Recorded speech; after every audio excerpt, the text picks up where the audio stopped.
नमस्कार एवरीवन, किरण classes YouTube channel पर आप सबका बहुत बहुत स्वागत है। पटवार भर्ती परीक्षा पीवाईक्यू सॉल्यूशन सीरीज है वो हमारी चल रही है, रनिंग में है, जिसमें GK, Hindi, computer science complete हो चुकी है और जो अभी लेटेस्ट में चल रही है वो है इंग्लिश की सीरीज, जिसमें 2 पार्ट ऑलरेडी कंप्लीट हो चुके हैं और ये तीसरा पार्ट है। तो स्टार्ट करते हैं आज के क्वेश्चंस और आपको बेस मिलेगा 2025 में जो पटवार भर्ती परीक्षा होने वाली है उसमें आपको ये अंदाजा मिलेगा कि किस टाइप के, किस बेस के, किस स्टैंडर्ड के क्वेश्चन पूछे गए हैं, जिससे आपको जो प्रिपरेशन कर रहे हो उसमें आपको हेल्पफुल मिले। Please I request all student, video पे अपनी अटेंडेंस लगा दो, लाइक कर दो सेशन को, और नए हो चैनल पर तो सब्सक्राइब कर लो, अपने फ्रेंड्स के साथ में भी इसे शेयर कर दो। देखिए कंप्रीहेंशन पैसेज आपको दिया हुआ है, इस पैसेज को आपको पढ़ करके जो क्वेश्चन पूछे हैं वो आंसर आपको बताने हैं। पैसेज इस प्रकार से है, philosophy of education is a label applied to the study of the purpose, process, nature and ideals of education. यानी को जो शिक्षा का दर्शन है वो शिक्षा के विचार, शिक्षा का जो दर्शन है वो शिक्षा के विचार, उद्देश्य, प्रक्रिया और जो नेचर है उनके अध्ययन को लागू करने के लिए एक लेबल लगाता है। It can be considered a branch of both philosophy and education. It can be considered, ये कंसिडर कर सकता है, यानी कि यह है फिलोसफी और एजुकेशन यानी दर्शन और शिक्षा दोनों ब्रांच को ये कंसिडर कर सकता है। Education can be defined as the teaching and learning of specific skills and the importing of knowledge, judgement and wisdom and is. देखिए ये बता रहा है कि एजुकेशन को डिफाइन कर सकते हैं कि शिक्षण को जो आपकी शिक्षण की जो स्पेसिफिक स्किल है उसके रूप में आपका ज्ञान, आपका निर्णय, आपकी बुद्धि के रूप में एजुकेशन को डिफाइन किया जा सकता है। And is something broader than the societal institution of education we often speak of. और जो सामाजिक जो संस्था होती है उनसे भी कई अधिक परे जो एजुकेशन को अक्सर है वो बोला जा सकता है। नेक्स्ट आपको दिया हुआ है, many educationalist consider it a weak and woolly field. जो अनेक शिक्षाविद होते हैं वो इसे क्या मानते हैं, कमजोर और अस्पष्ट क्षेत्र मानते हैं। Too far removed from the practical applications of the real world to be useful. और जो वास्तविक दुनिया है, इस वास्तविक दुनिया से बहुत अधिक दूर इसे और अनुपयोगी मानते हैं। But philosopher dating back to Plato and the ancient Greek have given the area much thought and emphasis। लेकिन प्लेटो और जो ग्रीक जो प्राचीन जो यूनानी है, एंशियंट जो ग्रीक है, उनसे लेकर आज तक के जो फिलोसोफर हैं वो क्या मानते हैं, इसे एक बहुत अधिक has given the area must thought and emphasise, अपने विचार और जोर देने का एक एरिया है वो इसे मानते हैं। And there is little doubt that their work has helped save the practice of education over the millennia। इसमें कोई संदेह की बात नहीं है कि इसमें जो एजुकेशन की जो व्यवहार को एक इनके जो कार्य हैं, इसमें कोई संदेह नहीं है कि इनके जो कार्य हैं वो एजुकेशन के व्यवहार को एक आकार देने में जो है वो सहायता करते हैं। Plato is the earliest important educational thinker. Plato हैं वो एक अग्रणी महत्वपूर्ण शैक्षिक विचारक हैं। And education is an essential element in the Republic in it. और एजुकेशन है, जो शिक्षा है वो एक महत्वपूर्ण तथ्य है द रिपब्लिक में, ऐसा बताया हुआ है। द रिपब्लिक क्या है, द रिपब्लिक है his most important work on philosophy and political theory written around 360 BC। यानी कि इसमें क्या किया हुआ है, इसमें जो है वो आपका जो दर्शन और जो राजनीतिक सिद्धांत है वो उनके ऊपर इम्पोर्टेंट महत्वपूर्ण कार्य किया हुआ है। और ये कब लिखी हुई है, ये लिखी हुई है 316 BC में, 360 ईसा पूर्व में।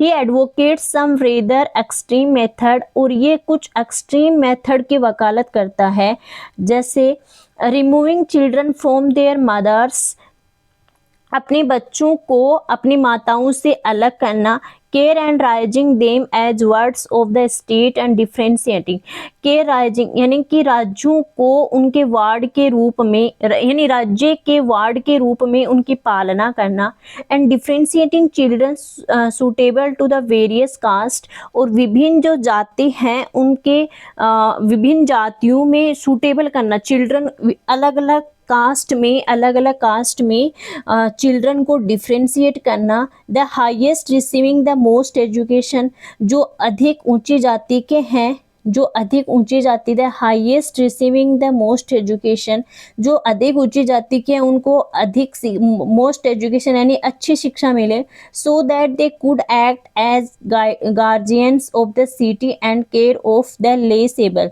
जिससे वे क्या कर सकें, जिससे वो एक शहर के संरक्षक के रूप में चुने जाएं, और फिर है ना जो लेस एबल हैं, जो कम योग्य चिल्ड्रन हैं, उनकी वो केयर कर सकें। ही believed that education should be holistic, उनका ये मानना था कि एजुकेशन है वो होलिस्टिक होनी चाहिए, यानी समग्र शिक्षा होनी चाहिए, इंक्लूडिंग फैक्ट्स, जिसमें फैक्ट्स तथ्य शामिल हो, कौशल शामिल हो, स्किल, फिजिकल डिसिप्लिन शारीरिक अनुशासन शामिल हो, म्यूजिक एंड आर्ट संगीत और कला उसमें शामिल हो। Plato believed that talent and intelligence is not distributed genetically and thus is not found, यानी कि प्लेटो का ये विश्वास था कि टैलेंट और इंटेलिजेंस यानी प्रतिभा और जो बुद्धि है वो बच्चों में जेनेटिकली वितरित डिस्ट्रीब्यूट नहीं होती, आनुवंशिक रूप से वितरित नहीं होती है। This is not found in children born to all classes, सभी वर्गों में जन्म से ही बच्चों में यह नहीं पाई जाती। Although his proposed system of selective public education for an next इधर है yes for an educated minority of the population does not really follow a democratic model.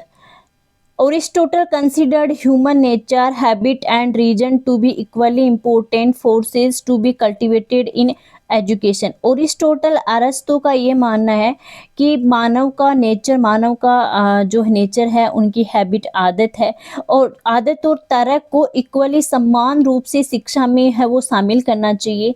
The ultimate aim of which should be to produce good and विचस citizen, ultimate यानी अंतिम उद्देश्य ये होना चाहिए कि एक अच्छे और गुणी नागरिक का जो है वो निर्माण होना चाहिए। He proposed that teacher lead their student systematically, उनका ये मानना था कि टीचर हैं वो सिस्टमेटिकली व्यवस्थित तौर पर स्टूडेंट का नेतृत्व करें, and that repetition be used a key and that repetition be used a key tool to develop good habits, और जो पुनरावृत्ति है वो अच्छी आदतों को डेवलप करने की एक अच्छा की है, एक अच्छा टूल माना जा सकता है।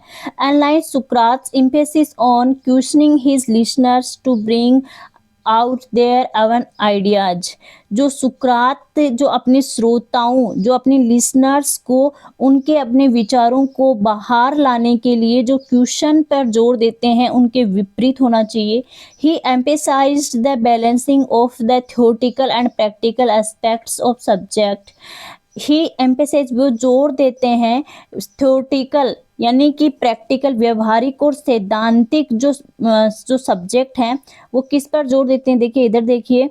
ही emphasize the balancing of the theoretical and practical aspects of subject taught, यानी कि वो जोर देते हैं किस पर, जो पढ़ाए जाने वाली जो सब्जेक्ट हैं उनके आप क्या करें, व्यवहारिक और सैद्धांतिक उनमें बैलेंस हो, इस पर वो जोर देते हैं। Among which he explicitly mentions reading, writing, mathematics, music, physical education, literature, history and a wide range of sciences। इसमें क्या शामिल करते हैं कि स्पष्ट रूप से पढ़ सकें, लिख सकें, गणित, संगीत, फिजिकल एजुकेशन शारीरिक शिक्षा, साहित्य, इतिहास, और एक साइंस का है वो एक वाइड एरिया है वो होना चाहिए, एज वेल एज प्ले यानी इसके साथ साथ खेल भी शामिल हो, विच ही ऑल्सो कंसिडर्ड इम्पोर्टेंट, ये सभी चीज़ें हैं वो इसमें शामिल होना जरूरी है। ड्यूरिंग द मिडिवल पीरियड यानी मध्यकाल के दौरान the idea of perennialism was first formulated by संत Thomas Aquinas in his work, यानी कि मध्यकाल के दौरान जो पेरेनिलिज्म का जो आइडिया था ना वो दिया गया था संत थॉमस एक्विनिस का, और उन्होंने अपने वर्क किस में दिया था, दी मैजिस्ट्रो में इसमें दिया था।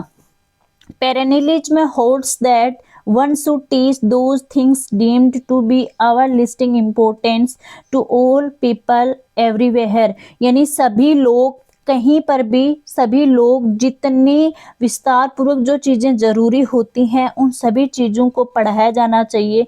नेक्स्ट है नो जस्ट फैक्ट, उसमें फैक्ट शामिल नहीं होने चाहिए। क्यों नहीं होने चाहिए, which are apt to change our time, fact क्योंकि फैक्ट होते हैं वो टाइमिंग के साथ में चेंज हो जाते हैं। And that one should teach first about people not machine to technique, और सबसे पहले जो लोग हैं उनके बारे में बताया जाना चाहिए, ना कि मशीन और टेक्निक के बारे में। It was originally religious in nature and it was only much later that a theory of secular perennialism developed, सबसे पहले क्या हुआ था, सबसे पहले इसका जो ओरिजिन हुआ था वो धार्मिक रूप से हुआ था, और उसके बाद में पंथ निरपेक्ष पेरेनिलिज्म है वो विकसित हुआ था। ड्यूरिंग द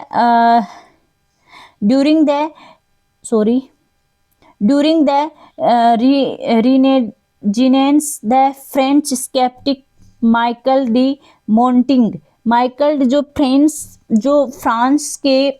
जो संशयवादी थे माइकल डी मोंटिंग, वो पुनर्जागरण के दौरान was and the first to critically looked at education, यानी पुनर्जागरण ड्यूरिंग द रीएनेजेंस यानी पुनर्जागरण के दौरान जो फ्रेंच संशयवादी थे माइकल डी मोंटिंग, वो क्या थे, वो सबसे पहले यानी एजुकेशन यानी शिक्षा को आलोचनात्मक रूप से देखने वाले पहले वो थे। Unusually for his time, Montaigne was willing to question the conventional wisdom of the period, calling into question the whole edifice of the educational system and their implicit assumption that university educated philosophers was necessary wiser than uneducated farm workers for example, यानी कि जो विश्वविद्यालय के शिक्षित जो दार्शनिक हैं वो ज़्यादा बुद्धिमान समझे जाते हैं बजाय किसके, जो अनशिक्षित हैं खेत में काम करने वाले हैं मजदूर उनके। ये एग्जाम्पल आपको दिया हुआ है। अब आपको ये पैसेज यहाँ पे कंप्लीट होता है, और इस पैसेज के ये 2 पैसेज आपके सामने कंप्लीट हो गए, और इनके बेसिस पर आपको जो है वो क्वेश्चन पूछे गए हैं, वो क्वेश्चन हम कर लेते हैं यहाँ पर।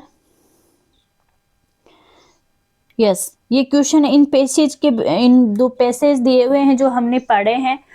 आपको अगर एक बार में इसका ट्रांसलेट समझ में नहीं आता है तो एक बार फिर से आप इसे देख लीजिए और उसके बाद में ये क्वेश्चन है वो सोल्व कीजिए। पैसेज ये क्वेश्चन क्या पूछा हुआ है, what is the difference between the approach of Sukrat and ओरिस्टोटल, यानी इसमें ये पूछा है कि ओरिस्टोटल और सुकरात के जो अप्रोच हैं उनमें क्या डिफरेंस है, सुकरात क्या कहता है, ओरिस्टोटल क्या कहता है। तो आपका पहला ये दिया हुआ है कि Aristotle felt the need for repetition to develop good habit in students, Aristotle ये बोलता है कि स्टूडेंट में अच्छी आदतों को डेवलप करने के लिए रिपीटेशन यानी कि एक एक चीज को बार बार दोहराने की आवश्यकता होती है, जबकि Socrates felt that student need to be consistently questionized, यानी कि सुकरात का ये मानना है कि स्टूडेंट को बार बार क्वेश्चन पूछने की आवश्यकता है। नेक्स्ट यह दिया हुआ है Aristotle felt the need for rote learning, यानी ओरिस्टोटल जो रटने की विद्या है उस पर जोर देते हैं, जबकि सुकरात एम्फेसाइज ऑन डायलॉजिक लर्निंग, जबकि सुकरात जोर किस पे देते हैं, संवादात्मक लर्निंग यानी एक दूसरे से बातचीत करने की लर्निंग पर जोर देते हैं। देयर इज नो डिफरेंस, ये नहीं है। नेक्स्ट आपको दिया हुआ है ओरिस्टोटल एम्फेसाइज, यानी ओरिस्टोटल ये जोर देते हैं on the importance of paying attention, to human nature, यानी कि जो मानव का जो नेचर है उन पे ध्यान देने की महत्वपूर्ण की पर जोर देते हैं। सुक्रोज एम्फसाइज अपॉन साइंस, और सुक्रोत है वो साइंस पर जोर देते हैं। तो इसमें ये फर्स्ट ऑप्शन है वो करेक्ट हो गया कि सुक्रोत और अरिस्टोटल के अप्रोच के बीच में ये डिफरेंस है कि सुक्रोत अरिस्टोटल है वो तो बच्चों में गुड हैबिट को डेवलप करने के लिए रिपीटिशन पर जोर देते हैं, और जो सुक्रोत्स हैं वो क्या करते हैं, सुकरात हैं वो उनका ये मानना है कि बच्चों को लगातार क्वेश्चन पूछने की वो है ज़रूरत होती है। नेक्स्ट क्वेश्चन ये चलते हैं, why do educationist consider philosophy a weak and woolly field.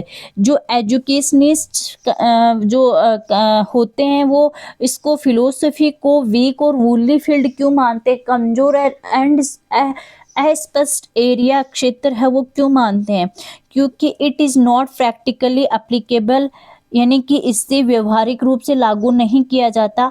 It's theoretical concept are easily understand, इसका जो सैद्धांतिक कॉन्सेप्ट है वो आसानी से समझ में आ जाता है।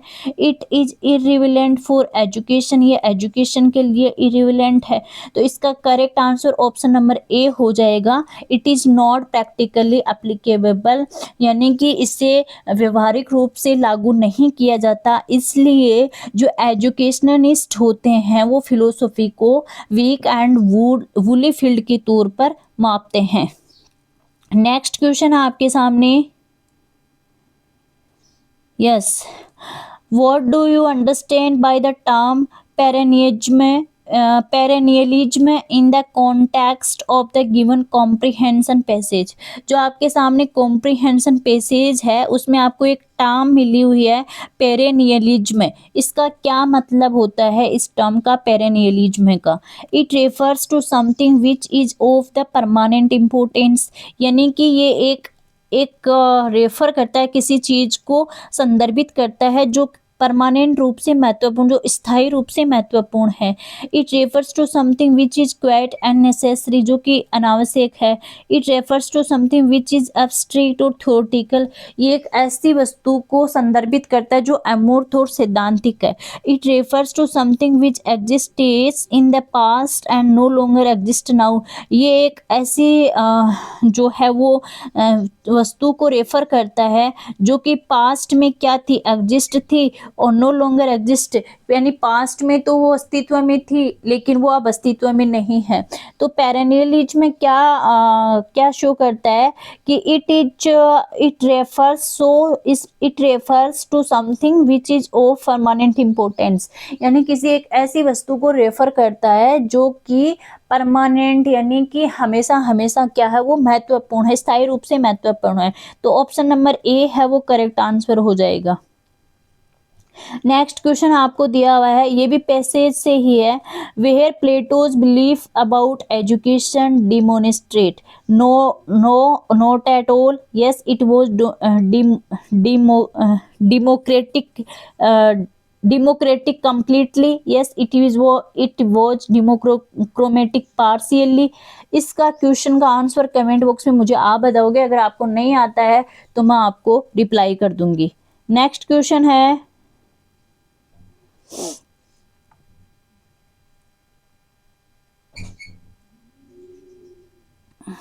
Yes, why did Aquinas propose a model of education which did not lay much emphasis on fact, यानी एक्विनास ने एक ऐसा मॉडल क्यों प्रस्तुत किया एजुकेशन का जिसमें फैक्ट्स पर बहुत ज़्यादा जोर है वो नहीं दिया गया। क्योंकि फैक्ट्स आर नॉट इम्पोर्टेंट, ये नहीं है। Facts do not lead to holistic education, यानी कि फैक्ट्स हैं वो जो है वो समग्र शिक्षा को लीड नहीं करते। Facts can change with the changing time, और facts are frozen in time, ये भी नहीं होगा। इसका मेन रीजन यही था ना, देखो ब्रैकेट में दिया हुआ था, क्योंकि फैक्ट्स हैं वो टाइम के साथ चेंज हो जाते हैं, इसलिए वो फैक्ट पर ज़्यादा जोर नहीं देते। Option number C correct answer हो गया। नेक्स्ट क्वेश्चन आपको पूछा हुआ है, which part of the sentence has an error, यानी कि सेंटेंस के कौन से पार्ट में जो है वो एरर है, आपको ये बताना है। पहला है आपको सेंटेंस कौन सा दिया हुआ है, सेंटेंस दिया हुआ है he was not considered for promotion, उसको प्रमोशन के लिए कंसिडर नहीं किया गया because his performance was not good as the other members of the organisation, यानी उसको प्रमोशन के लिए कंसिडर नहीं किया गया क्योंकि उसकी जो परफॉर्मेंस थी वो संस्था के अन्य सदस्यों की बजाय अच्छी नहीं थी। अब उसमें ये सेंटेंस आपको यहाँ से लेकर ये सेंटेंस दिया हुआ है, इसमें आपको इनकरेक्ट ढूंढना है कि कौन सा एक कहाँ पर एरर है। तो पहला आपको ऑप्शन दिया हुआ है he was not considered for promotion, उसे प्रमोशन के लिए कंसिडर नहीं किया गया, ये तो बिल्कुल राइट है। Because his performance was not, क्योंकि उसकी परफॉर्मेंस नहीं थी, ये भी सही है। As good as the other member of the organisation, ये इनकरेक्ट है। अब बोले मैम इनकरेक्ट क्यों हुआ, क्योंकि देखिए एक तो पहले ऑर्गेनाइजेशन के पहले दे दिया हुआ, इट मीन्स वो फिक्स की बात कर रहा है ना। उसके बाद देखिए एज गुड, एज नहीं आएगा यहाँ पे एज आएगा नहीं, यहाँ पे क्या होगा, स्टेटमेंट क्या होगा, he was not considered for promotion because his performance was not good as the other member of the organisation. तो ऑप्शन नंबर सी है वो यहाँ पे करेक्ट हो जाएगा, ऑप्शन नंबर सी करेक्ट है। नेक्स्ट क्वेश्चन है, आपको क्या पूछा हुआ है, वही एरर पूछा हुआ है। Which part of the sentence has an error, आपको एक सेंटेंस दिया हुआ है, सेंटेंस है of the 3 wild beasts in the cage, यानी पिंजरे में 3 जंगली जानवर थे। These one seems the most ferocious, उसमें से ना बहुत क्रूर, इसमें आपको इनकरेक्ट आपको पूछना है। 4 ऑप्शन आपको दिए हुए हैं। पहला है of the 3 wild beasts in the cage, यानी पिंजरे में 3 जो जंगली जानवर थे, जंगली जानवर है of the 3 wild beasts in the cage. तो इसमें कोई करेक्शन नहीं है, ठीक है, कि पिंजरे में 3 जंगली जानवर हैं, 3 जंगली जानवर में से दिस वन सीम्स, यानी कि वो दिखते हैं द मोस्ट फेरोसियस और नो एरर। तो यहाँ पे किसी में भी कोई एरर नहीं है, मतलब ये भी करेक्ट है, ये भी करेक्ट है, दीज वन सीम्स ये भी करेक्ट है, द मोस्ट फेरोसियस ये भी करेक्ट है। तो इसमें से किसी में भी कोई एरर नहीं है, तो ऑप्शन नंबर डी है वो करेक्ट हो जाएगा। अब आपको सिनोनिम पूछा है, सिनोनिम पूछा है, और सिनोनिम क्या होता है, पर्यायवाची होता है ना। और किस वर्ड का पूछा है सिनोनिम, सिनोनिम पूछा है विट्रुप्रेट, विट्रुप्रेट का सिनोनिम पूछा है कि इसका क्या होता है। देखिए विट्रुप्रेट का मतलब होता है निंदा करना, आप निंदा करना बोल सकते हो या फिर आप बोल सकते हो गाली देना। विट्रुप्रेट का मतलब गाली देना भी हो सकता है, निंदा करना भी हो सकता है। अब 4 ऑप्शन दिए हुए हैं, देखो एब्यूज दिया हुआ है पहले, तो एब्यूज का मतलब गाली देना होता है, तो ये इसका सिनोनिम पहले ही हो गया, तो ऑप्शन नंबर ए करेक्ट हो गया। अब 3 और दिए हुए उनका भी ट्रांसलेट कर लेते हैं। देखिए अप्रिसिएट, अप्रिसिएट का मतलब होता है सराहना करना, तो निंदा देना और सराहना करना तो ये तो एक दूसरे के सिनोनिम हुए नहीं। कॉपी मीन्स नकल करना होता है, एनकरेज मीन्स प्रोत्साहित करना होता है। तो यहाँ पे क्या हो गया, विट्रुप्रेट का मतलब निंदा करना, गाली देना, तो अब्यूज ऑप्शन नंबर ए है वो करेक्ट हो गया। नेक्स्ट आपको पूछा है एंटोनिम, एंटोनिम है रिप्रोबेट, रिप्रोबेट का एंटोनिम आपको पूछा है, तो रिप्रोबेट का मतलब होता है बदमाश, रिप्रोबेट का मतलब होता है बदमाश। अब इसका एंटोनिम आपको पूछा है, तो एलिवेटेड, वर्चुअस, क्लम्सी, ओलेविस। तो इसका क्या होगा, देखो रिप्रोबेट का मतलब होता है बदमाश, अब एलिवेटेड का मतलब होता है ऊंचा, उसके बाद में वर्चुअस का मतलब होता है गुणी, वर्चुअस का मतलब होता है गुणी, तो यहीं पे मिल गया, ये तो बदमाश बता रहा है और ये गुणी, तो एक दूसरे के एंटोनिम यही हो गए। क्लम्सी, क्लम्सी का मतलब होता है अनाड़ी, और लेविस का मतलब होता है विलासी। तो यहाँ पे क्या हुआ है, रिप्रोबेट, रिप्रोबेट मतलब क्या हो गया, बदमाश हो गया, और विर्चुअस मतलब गुणी हो गया, तो इसका एंटोनिम हो गया, यानी जो आपका विलोम शब्द हो गया, क्या हो गया, option number B correct. Next आपको ईडियम दिया हुआ है, आपको ईडियम है at loggerheads, at loggerheads का मतलब होता है आपस में झगड़ा होना।